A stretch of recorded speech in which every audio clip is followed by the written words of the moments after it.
Hello, everyone. As we prepare for our first day of school on September 8th, we just wanted to give you a few updates about what the school year will look like when we open next week.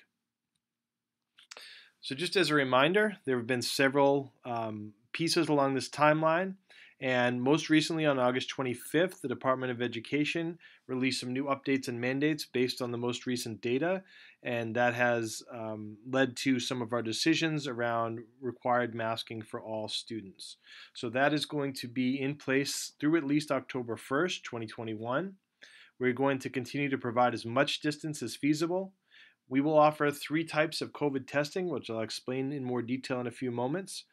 And we will continue with our hand washing, our hygiene, and continue to offer the optional vaccination clinics as we have been doing all spring and summer.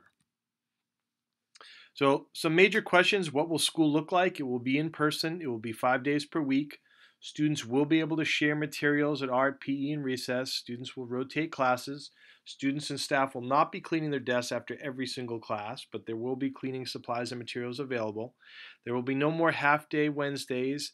There's no remote learning or hybrid learning at this time.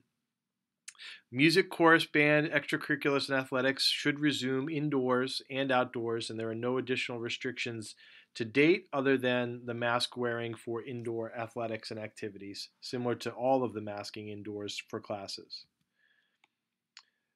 We will have access to routine COVID safety testing, which is called pooled testing in the past, and the vaccination clinics, which are offered, and I'll share more with the next upcoming dates in a few moments. Positive individuals will continue to need to isolate. Close contacts will be able to follow some new quarantine response protocols. The mask mandate is in effect for everyone, including visitors who will be coming to the building, and visitations will be limited. We will be creative with some of our offerings for conferences and back to school nights, and you'll be hearing more about that from your building principals soon. Masks are required on buses and in the nurse's office, and that's a federal mandate.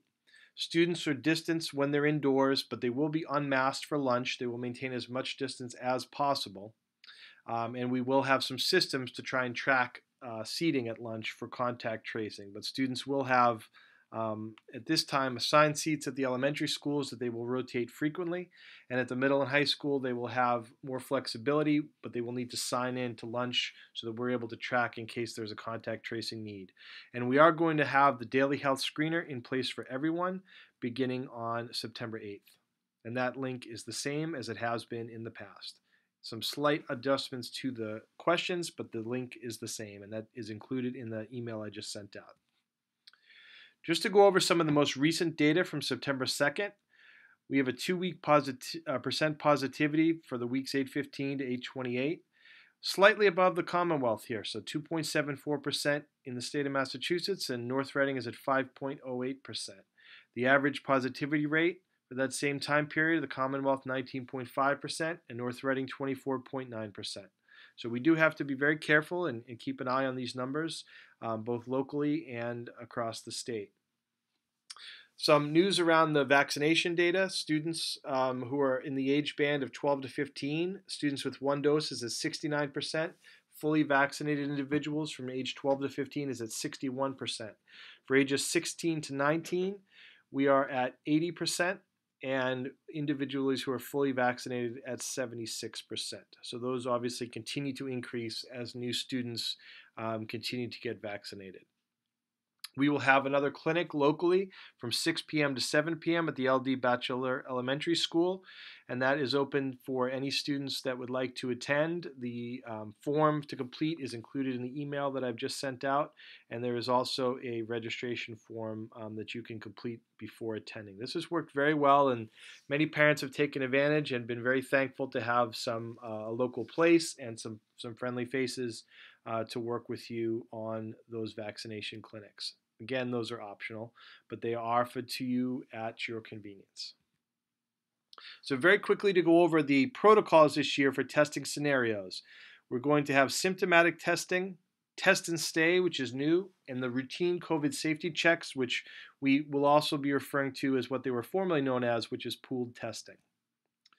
The symptoms remain very much the same, but in bold here are the symptoms that are going to be especially important even for those fully vaccinated individuals: fever, difficulty breathing, new loss of taste or smell, and muscle aches or body aches.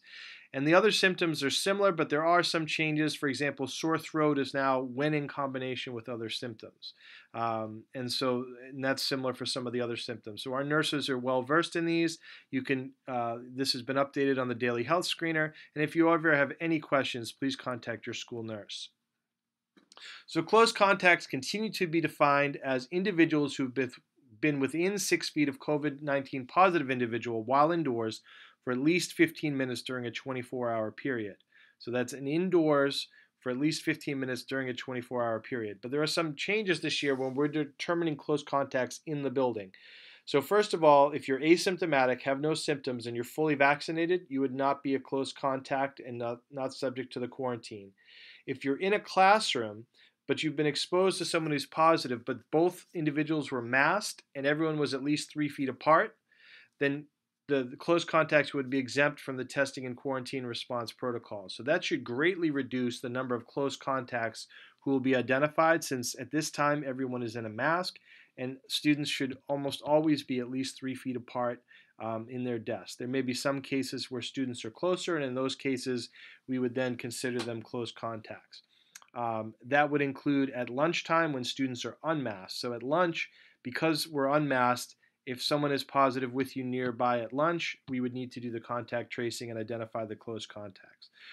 On the buses, we're feeling that students are not going to be close contacts because buses are required to have masked students. And since everyone has a mask, they would be exempt from testing protocols.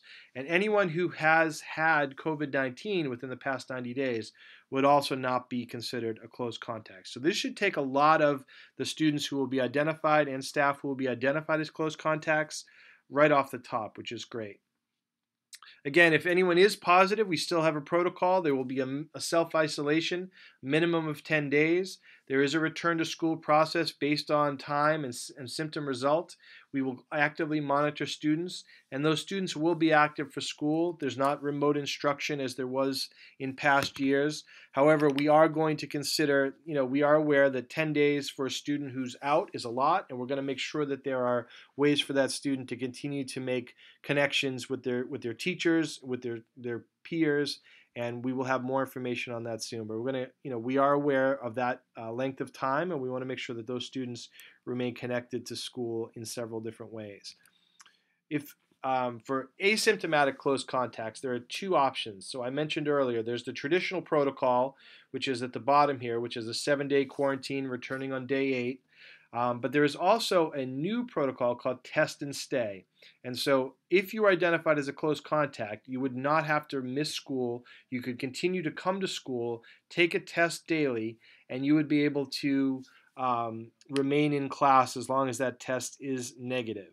And those students would be able to participate in school as well as sports and activities, and they would be wearing a mask, and they would have some additional safety precautions when at lunch when they're unmasked.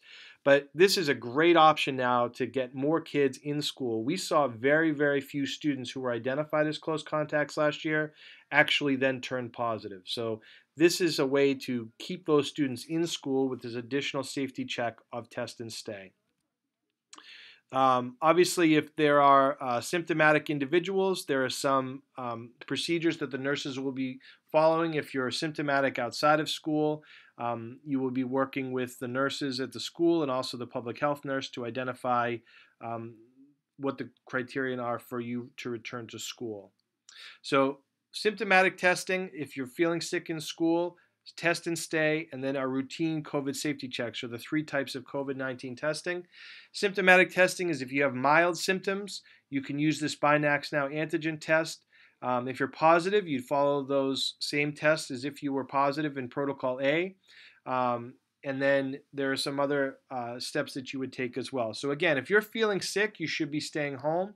But if you're in school and you're not feeling great, you can go to the nurse, have this test. It provides a great assurance. If you are positive, we are able to react right away.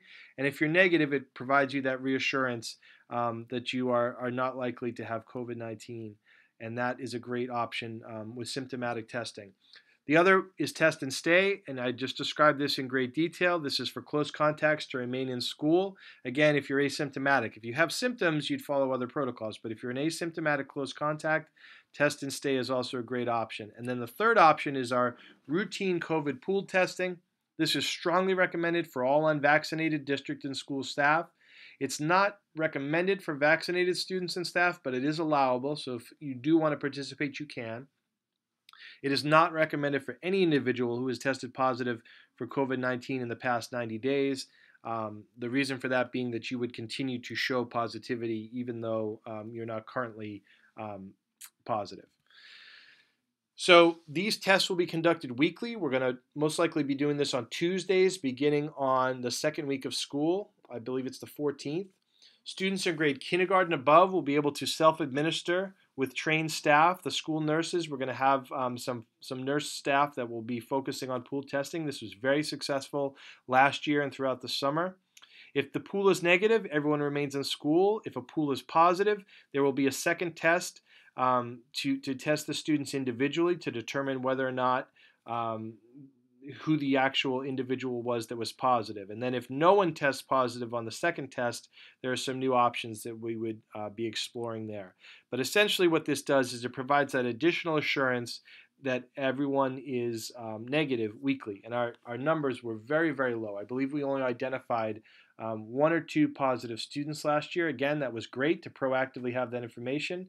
And for everyone else that participated, it provided some great reassurance that they did not have COVID-19 at that time. So this is a new provider this year. It's covered by the Department of Elementary and Secondary Education. CIC is the provider. There are consent forms. There's going to be a consent form through CIC that everyone should fill out first, and that would be providing consent for all 3 types of testing. Even if you don't want to do routine COVID testing, but you might want to do test and stay in the scenario where you're identified as a close contact or symptomatic if you have symptoms, you would provide consent for all 3.